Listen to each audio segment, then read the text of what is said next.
Salesman fired for helping sick elderly woman, but millionaire husband arrives and everything changes. Imagine being punished for doing the right thing. A humble salesman helps a sick elderly woman only to lose his job. But what happens next when a powerful millionaire enters the scene will leave you speechless. Before we dive in, don't forget to subscribe to the channel for more incredible stories like this one.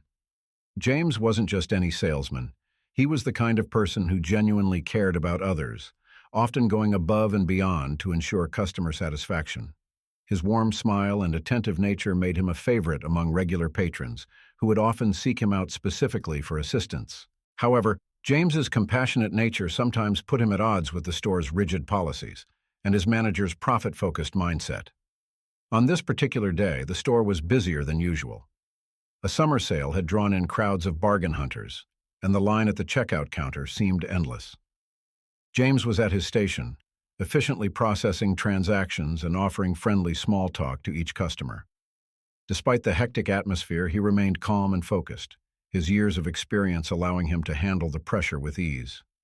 It was in the midst of this chaos that fate decided to test James's character. The automatic doors slid open, and an elderly woman shuffled in, her frail frame barely visible among the sea of shoppers. James, ever observant, immediately noticed something was amiss. The woman's face was pale, her breathing labored, and she seemed to be fighting to stay upright. Without hesitation, James called out to his colleague, "Hey, Sarah, can you cover for me for a moment?" Before waiting for a response, he was already making his way towards the elderly woman, weaving through the crowd with determination. As he approached her, James could see the pain etched across her face. "Ma'am, are you all right?" he asked gently, placing a supportive hand on her arm. The woman looked up at him, her eyes clouded with discomfort and a hint of fear. I'm not feeling well," she managed to say, her voice barely above a whisper. "I thought I could make it to the pharmacy, but—" Her words trailed off as she swayed slightly, clearly struggling to stay on her feet. James's instincts kicked in. He quickly guided her to a nearby chair, usually reserved for customers trying on shoes. "Please, sit down," he urged, his voice filled with concern. "I'll get you some water. Just take deep breaths, okay?" As he rushed to fetch a bottle of water from the store's cooler, James could feel his manager's disapproving glare burning into his back. He knew he was breaking protocol by leaving his station during such a busy time, but he couldn't bring himself to care. Someone needed help, and that was more important than any sales target or company policy. Returning with the water, James knelt beside the elderly woman. "Here you are, ma'am. Small sips, please. Can you tell me your name?" "Margaret," she replied weakly, accepting the water with trembling hands. "Margaret Thompson."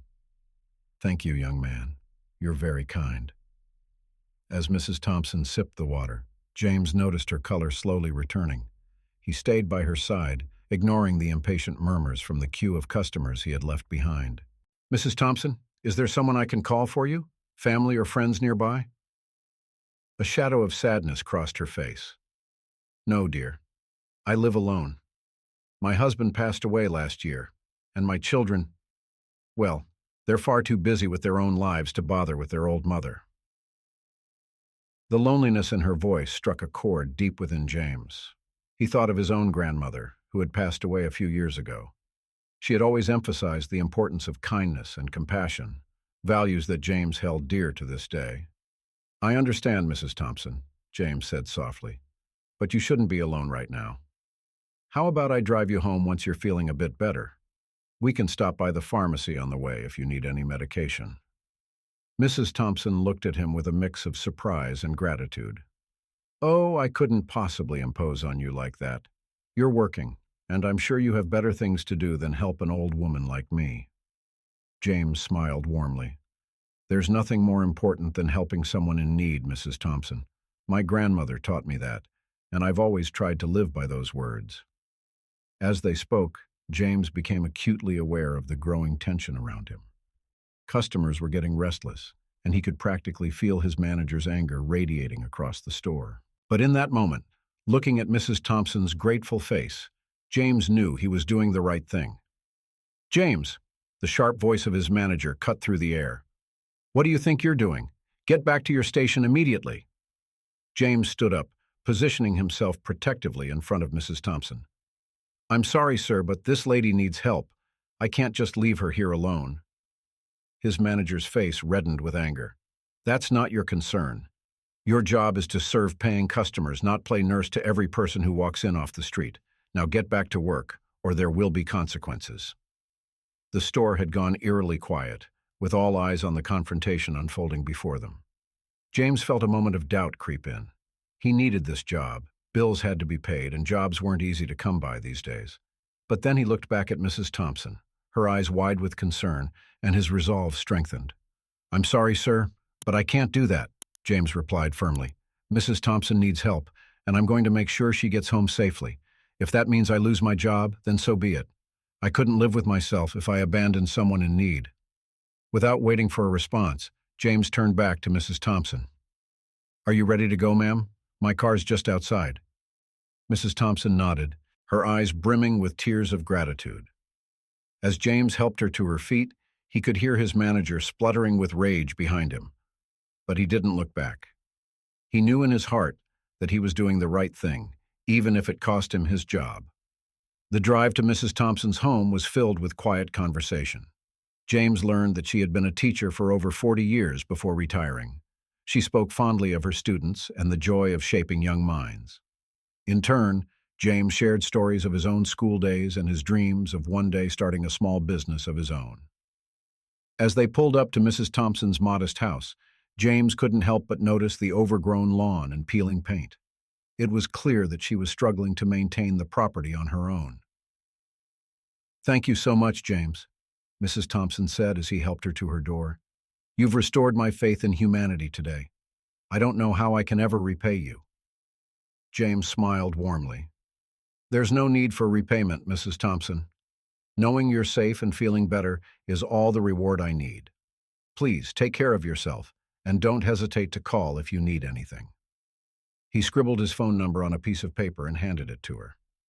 As he drove back to the store, James felt a mix of emotions.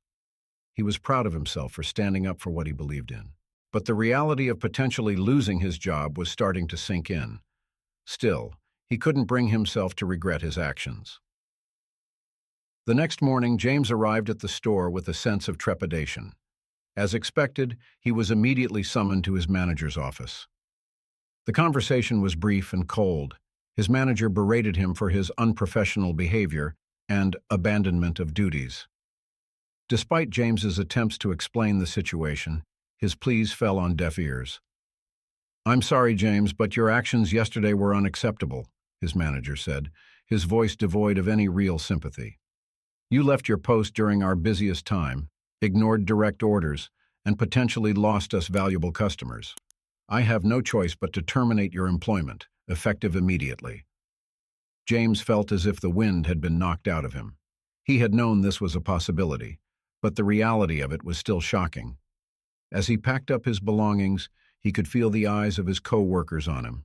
Some looked sympathetic, others curious, but none dared to speak up in his defense. With a heavy heart, James walked out of the store for the last time. The weight of uncertainty pressed down on him as he contemplated his next steps. How would he pay his rent? Where would he find another job in this tough economy? As he reached his car, lost in thought, he barely noticed the sleek black luxury vehicle that pulled up beside him. It wasn't until he heard the soft purr of the window rolling down that he looked up. "Excuse me," a deep, authoritative voice called out. "Are you James? The man who helped Margaret Thompson yesterday?" Surprised, James turned to face the speaker. The man in the car exuded an aura of power and wealth. His tailored suit and carefully groomed appearance spoke of a life far removed from James's modest existence. "Yes, that's me," James replied, curiosity overriding his initial wariness. "Is Mrs. Thompson all right?" The man's stern expression softened slightly. "She's fine, thanks to you. I'm Jonathan Blackwell, Margaret's son-in-law. I was hoping we could talk. Would you mind joining me for a cup of coffee?" James hesitated for a moment, then nodded. What did he have to lose? As he slid into the plush leather seat of Mr. Blackwell's car, he couldn't shake the feeling that his life was about to change dramatically. The coffee shop Mr. Blackwell chose was a far cry from the chain stores James usually frequented. The rich aroma of freshly ground beans filled the air, and the quiet hum of conversation created an atmosphere of refined comfort. As they settled into a secluded booth, Mr. Blackwell studied James intently. "I want to thank you for what you did for Margaret," he began. "She told me everything, how you noticed her distress, got her water, and even drove her home. That kind of compassion is rare these days." James shifted uncomfortably under Mr. Blackwell's scrutiny. "I just did what anyone would do," he replied modestly. Mr. Blackwell's eyebrow arched. "But that's just it, James. Not everyone would do what you did. In fact, I've been looking for someone exactly like you for quite some time." Confused, James leaned forward. "I'm not sure I understand, Mr. Blackwell. Looking for someone like me for what?" "Let me explain," Mr. Blackwell said, his voice taking on a tone of enthusiasm that seemed at odds with his austere appearance. "I run a charitable foundation that focuses on helping the elderly and vulnerable in our community. We provide everything from home care services to social programs designed to combat loneliness and isolation." He paused, taking a sip of his coffee before continuing. "The problem is, it's hard to find people who truly care. Oh, there are plenty who will do the job for a paycheck, but few who have the genuine compassion and initiative that you demonstrated yesterday." James listened, fascinated.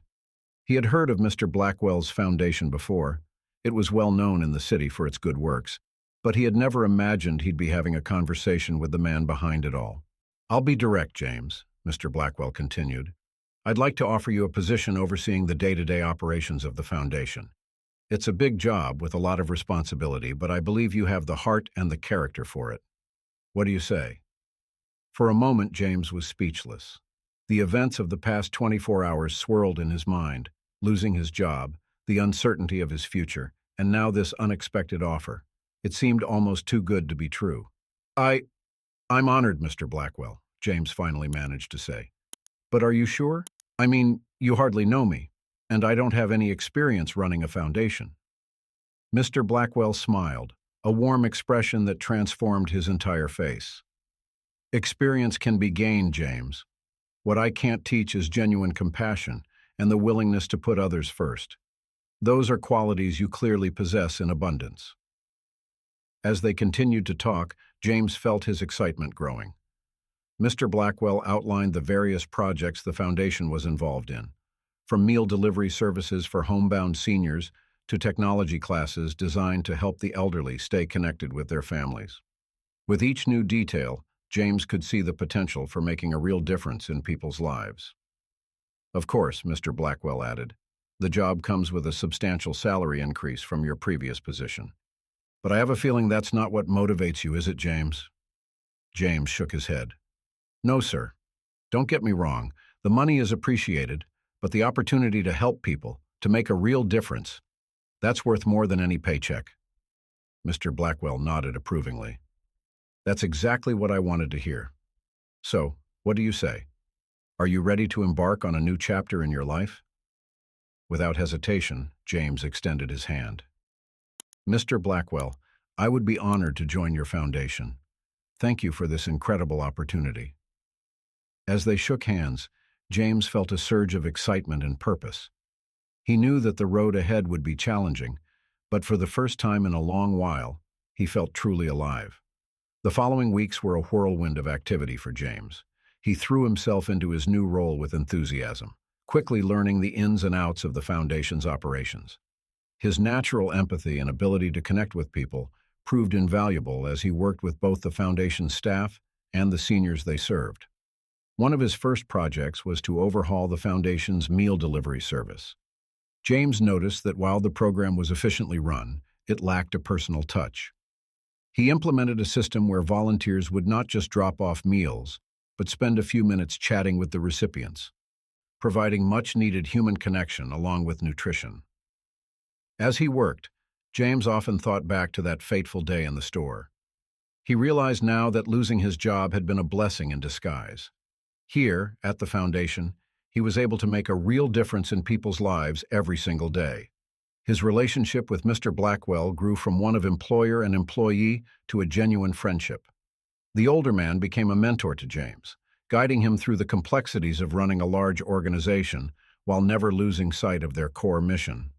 One day, as they were discussing plans for a new community center, Mr. Blackwell surprised James with a question. "Have you ever wondered why I chose you for this job, James?" James looked up from the blueprints they had been reviewing. "I assumed it was because of what happened with Mrs. Thompson," he replied. Mr. Blackwell nodded. "That was part of it, yes, but there's more to the story." He settled back in his chair, a contemplative look on his face. "You see, James, I wasn't always the man I am today. In my younger years, I was ruthless in business, focused solely on making money and expanding my empire. I didn't care who I had to step on to get to the top." James listened, fascinated. Mr. Blackwell had never spoken much about his past before. "It wasn't until I met my wife, Margaret's daughter, that things began to change," Mr. Blackwell continued. "She opened my eyes to the importance of giving back, of using my wealth and influence to make a positive impact on the world. But old habits die hard, and I struggled to fully embrace this new way of thinking." He paused, his eyes distant as if lost in memory. "Then, a few years ago, I found myself in a situation not unlike the one you experienced in that store. I saw someone in need, a homeless man collapsed on the street. But I hesitated. I was late for an important meeting, you see, and I told myself someone else would help him." Mr. Blackwell's voice grew heavy with regret. "I learned later that the man had died. No one had stopped to help him. That incident haunted me, James. It made me realize that all the money in the world means nothing if we can't find it in ourselves to help our fellow human beings." James sat in stunned silence, moved by Mr. Blackwell's candor. "When Margaret told me about what you had done, how you had risked your job to help a stranger, I knew I had found someone special," Mr. Blackwell concluded. "Someone who already understood what had taken me a lifetime to learn. That's why I offered you this job, James, not just because of your compassion, but because I believe you can help guide this foundation to make an even greater impact." James felt a lump form in his throat, deeply moved by Mr. Blackwell's words and the trust he had placed in him. "Thank you for sharing that with me, sir," he said softly. "I promise I won't let you down." Mr. Blackwell smiled warmly. "I know you won't, James. Now let's get back to these blueprints, shall we? We have a community to serve." As the weeks turned into months, James threw himself into his work with renewed vigor. The story Mr. Blackwell had shared served as a constant reminder of the importance of their mission. James found himself working long hours, not out of obligation, but out of a genuine desire to make a difference in as many lives as possible. One of James' most significant projects was the creation of a volunteer program that paired lonely seniors with compassionate individuals for regular visits and companionship. He remembered how isolated Mrs. Thompson had felt and was determined to ensure that no elderly person in their community would have to face that loneliness. The program, which James named Golden Connections, quickly gained popularity. Volunteers from all walks of life signed up, eager to spend time with seniors who had so much wisdom and life experience to share. James made a point of participating in the program himself, setting aside time each week to visit with different seniors. It was during one of these visits that James found himself sitting across from a familiar face, Mrs. Thompson herself. Her eyes lit up with recognition as he entered her living room. "James! Oh my, I can hardly believe it's you," she exclaimed, her face breaking into a warm smile. "When they told me a young man named James was coming to visit, I never imagined it would be my guardian angel from the store." James chuckled as he took a seat. "It's wonderful to see you again, Mrs. Thompson. How have you been?" As they chatted, James was delighted to see how much Mrs. Thompson had flourished with the support of the foundation. Her home was now well maintained, thanks to the foundation's home repair program, and she spoke enthusiastically about the art classes she had been attending at the community center. "You know, James," Mrs. Thompson said, her eyes twinkling, "I often think about that day in the store. I was at such a low point, feeling like I was invisible to the world. But your kindness, it changed everything for me. It gave me hope when I needed it most." James felt a wave of emotion wash over him. "I'm just glad I was there to help, Mrs. Thompson. And I'm even more glad to see you doing so well now." As he left Mrs. Thompson's house that day, James felt a profound sense of fulfillment. This was why he did what he did, to see the tangible impact of kindness and compassion on people's lives. However, James's journey wasn't without its challenges. As the foundation grew in prominence, it began to attract attention, not all of it positive. Some local businesses, threatened by the foundation's free services for seniors, began to spread rumors and criticism. The situation came to a head when James's former manager from the store, still bitter about the incident that had led to James's firing, began speaking out against the foundation. He claimed that James was unqualified for his position and suggested that there must be some ulterior motive behind Mr. Blackwell's decision to hire him. These accusations stung James deeply. He had always prided himself on his integrity, and the idea that anyone would question his motives or qualifications was deeply upsetting. For the first time since joining the foundation, James began to doubt himself. Sensing James's distress, Mr. Blackwell called him into his office one afternoon. "James, I hope you're not letting these baseless accusations get to you," he said, his voice firm but kind. James sighed, running a hand through his hair. "I'm trying not to, sir. But I can't help feeling like I'm letting you down, letting the foundation down. Maybe they're right. Maybe I am in over my head." Mr. Blackwell leaned forward, his gaze intense. "James, do you remember what I told you about why I hired you? It wasn't because of your business acumen or your experience running a charity. It was because of your heart, your compassion, your willingness to put others first. Those qualities are far more valuable than any MBA or years of corporate experience." He stood up and walked to the window, gesturing for James to join him. Outside, they could see the bustling community center, filled with seniors engaged in various activities. "Look out there, James. That's the result of your work. Those smiling faces, those lives enriched. That's your qualification. Don't let anyone tell you otherwise." James felt a weight lift from his shoulders as he took in the scene before him. Mr. Blackwell was right. The impact they were making was real and tangible. No amount of criticism could take that away. Bolstered by Mr. Blackwell's words, James decided to address the criticism head-on. He organized a community forum, inviting local business owners, community leaders, and the media to attend. At the forum, James spoke openly about the foundation's mission and his own journey from salesman to charity executive. "I stand before you not as someone who has all the answers," James began, his voice strong and clear, "but as someone who simply saw a need and decided to do something about it. This foundation isn't about competing with local businesses or furthering anyone's personal agenda. It's about recognizing the inherent dignity and worth of every member of our community, especially our seniors who have given so much to build the world we live in today." As James spoke, he could see the skepticism in some faces begin to soften. He shared stories of the lives touched by the foundation's work, stories of lonely seniors finding companionship, of elderly couples able to stay in their homes thanks to the foundation's support, of retired individuals finding new purpose through volunteer opportunities. "We're not just providing services," James continued, his passion evident in every word. "We're building a community where every person, regardless of age or circumstance, feels valued and supported. And we can't do it alone.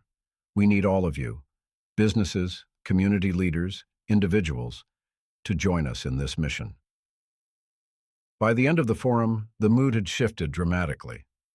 Many of those who had come with criticism left with a new understanding and appreciation for the foundation's work. Some local business owners even approached James about potential partnerships, seeing how they could contribute to the mission while also benefiting their own enterprises. As the weeks passed, the negative rumors began to fade, replaced by positive stories of the foundation's impact. James' former manager, faced with the overwhelming evidence of James's success and integrity, eventually issued a public apology for his unfounded accusations. This experience taught James an invaluable lesson about leadership and staying true to one's principles in the face of adversity. He realized that the best way to counter negativity was not to fight back or become defensive, but to let the positive results of their work speak for themselves. 1 year after James had first joined the foundation, Mr. Blackwell organized a special event to celebrate the organization's achievements. The community center was transformed for the occasion, with festive decorations and a stage set up for speeches. As James stood at the podium, looking out at the sea of faces, seniors whose lives had been touched by the foundation, volunteers who had given their time and energy, community partners who had joined in their mission, he felt an overwhelming sense of gratitude. "A year ago," James began, his voice thick with emotion, "I was just a salesman who chose to help a stranger in need. I never imagined that simple act would lead me here, to all of you. But that's the beautiful thing about kindness. It has a ripple effect.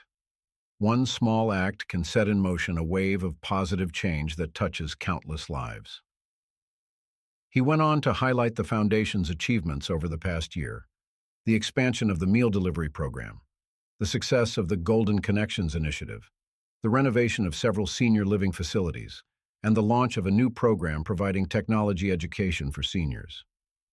"But none of this would have been possible without all of you," James continued, gesturing to the audience. "Every volunteer who has given their time, every senior who has shared their wisdom, every community partner who has joined our mission, you are the heart and soul of this foundation.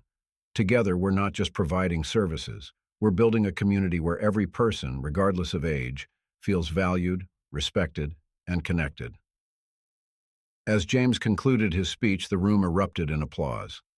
Mr. Blackwell joined him on stage, a proud smile on his face. "James," he said, loud enough for everyone to hear, "when I hired you a year ago, I knew you had the heart for this job.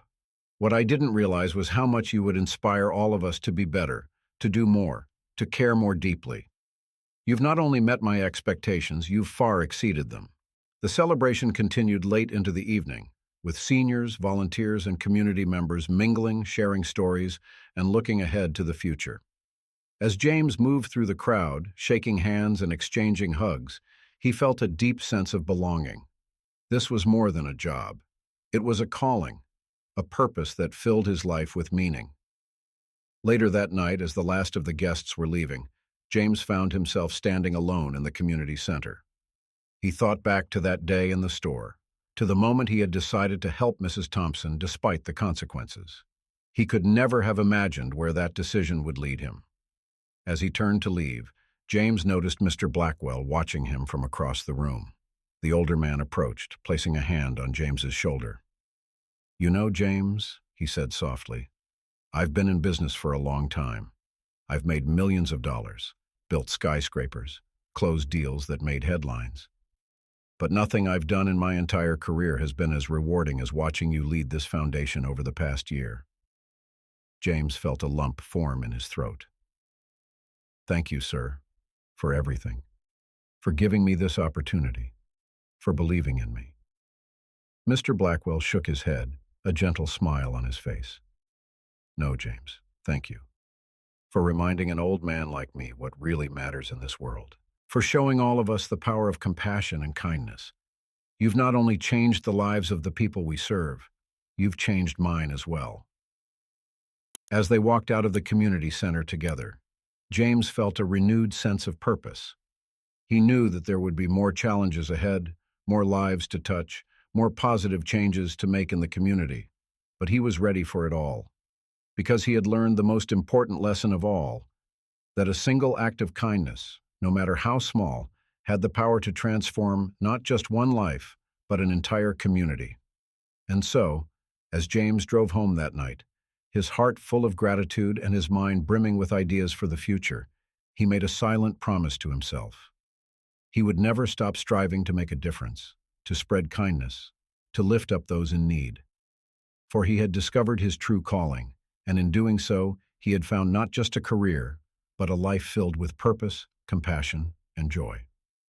The story of James, the compassionate salesman turned foundation leader, would continue to inspire others for years to come. It served as a powerful reminder that sometimes the greatest adventures in life begin with a simple choice to help someone in need, and that when we open our hearts to others, we often find that we're the ones who benefit the most, growing and transforming in ways we never thought possible. As the city slept that night, the ripples of James's kindness continued to spread, touching lives, inspiring change, and reminding everyone that in a world that can often seem cold and indifferent, a little compassion can light the way to a brighter, more connected future for all. As the city slept that night, the ripples of James's kindness continued to spread, touching lives, inspiring change, and reminding everyone that in a world that can often seem cold and indifferent, a little compassion can light the way to a brighter, more connected future for all. The following month saw James and the Foundation reaching new heights in their mission to support and uplift the elderly community. Word of their work had spread beyond the city limits, attracting attention from neighboring towns and even national media. James found himself fielding calls from journalists eager to share the Foundation's story and from other communities looking to replicate their successful programs. One crisp autumn morning, as James was reviewing plans for a new intergenerational mentoring program, his assistant knocked on his office door. "James, there's someone here to see you," she said, a hint of excitement in her voice. "I think you'll want to meet them." Curious, James stepped out of his office and found himself face to face with a familiar figure, his former manager from the store. The man looked uncomfortable, shifting his weight from foot to foot, his eyes darting around nervously. "Hello, James," the manager said, his voice hesitant. I hope I'm not interrupting anything important." James felt a mix of emotions: surprise, a twinge of the old hurt, but mostly curiosity. "Not at all," he replied, gesturing towards his office. "Please come in. What can I do for you?" As they settled into the comfortable chairs in James's office, the manager took a deep breath. "I owe you an apology, James," he began, his voice thick with emotion. "The way I treated you that day in the store and everything I said afterwards, it was wrong. I was so focused on rules and profits that I lost sight of what really matters." James listened silently, allowing the man to continue. "I've been following the work you've been doing here," the manager went on. It's incredible, James. You've made such a difference in so many lives, and it made me realize how short-sighted I was. I actually came here today to ask if there's any way I could volunteer with the Foundation. I want to be part of something meaningful like this." For a moment, James was speechless. He thought back to that day in the store, to the anger and disappointment he had felt when he was fired. But as he looked at his former manager now, he saw a man humbled, seeking redemption and a chance to do better. A warm smile spread across James's face. "Of course," he said, extending his hand. "We always need volunteers, and I believe everyone deserves a second chance to do the right thing." The relief on the manager's face was palpable as he shook James's hand. "Thank you, James. I promise I won't let you down." As James gave his former manager a tour of the Foundation, introducing him to staff and volunteers, he felt a sense of completion. This, he realized, was the final piece of his journey: the ability to forgive, to welcome even those who had wronged him into the circle of compassion they were creating. That evening, as James recounted the day's events to Mr. Blackwell over their weekly dinner meeting, the older man nodded approvingly. "You know, James," he said, a twinkle in his eye, "I've always believed that true leadership isn't just about making good decisions or achieving goals. It's about inspiring others to be their best selves, to find their own capacity for kindness and compassion. Today, you demonstrated that in the most powerful way possible." James pondered these words as he drove home that night. He thought about the journey that had brought him here, from a simple act of kindness in a busy store to leading a foundation that was changing countless lives. He thought about the people he had met along the way: Mrs. Thompson, whose vulnerability had opened the door to this new chapter in his life; Mr. Blackwell, whose trust and mentorship had given him the opportunity to grow; the volunteers and staff who shared his vision and worked tirelessly to make it a reality; and now, his former manager, seeking redemption and a chance to contribute. As he pulled into his driveway, James noticed his elderly neighbor struggling with some grocery bags. Without hesitation, he parked his car and went to help, just as he had done that fateful day with Mrs. Thompson. As they chatted while putting away the groceries, James felt that familiar warmth in his chest, the joy of helping others, of making a difference, no matter how small. Later that night, as James sat on his porch, looking up at the stars, he reflected on the incredible journey his life had taken. He realized that success wasn't measured in sales figures or profit margins, but in the lives touched, the smiles brought to lonely faces, the dignity restored to those who had been forgotten by society. He thought about all the elderly individuals who now had a reason to wake up each morning with hope and purpose. The retired teacher finding joy in mentoring young students. The widower discovering a new passion for painting in the Foundation's art classes. The homebound senior connecting with family through the technology skills learned in their programs. James also thought about the ripple effects of their work, how the children in their intergenerational programs were learning valuable life lessons from their elderly mentors, how families were finding support and resources to better care for their aging loved ones, how the entire community was becoming more inclusive and compassionate towards its senior members. As he sat there filled with gratitude and purpose, James made a silent vow. He promised himself that he would never forget the lesson that had brought him here, that every interaction, no matter how brief, was an opportunity to show kindness, to make a difference in someone's life. He promised to always lead by example, to inspire others to open their hearts and extend a helping hand to those in need.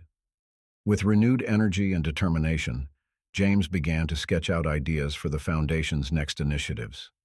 He envisioned a citywide campaign to combat ageism, partnerships with local schools to integrate senior wisdom into the curriculum, and expansion of their home care services to reach even more isolated elderly individuals. As the first light of dawn began to paint the sky, James felt a profound sense of peace and purpose.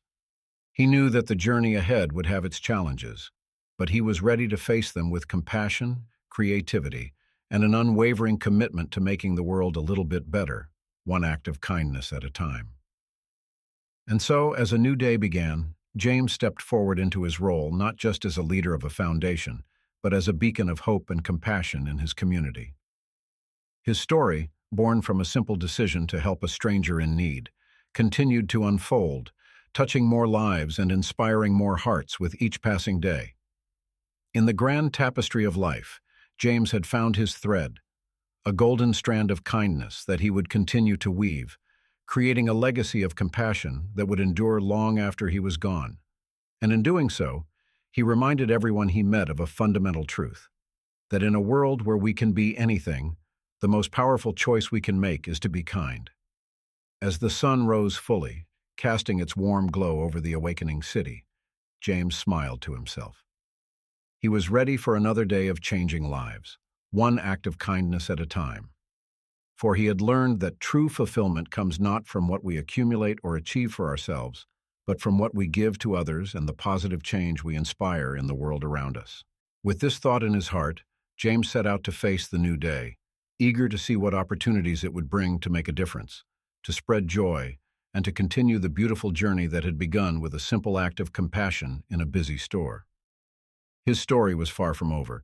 In fact, he realized it was just beginning, and he couldn't wait to see where this path of kindness would lead him next.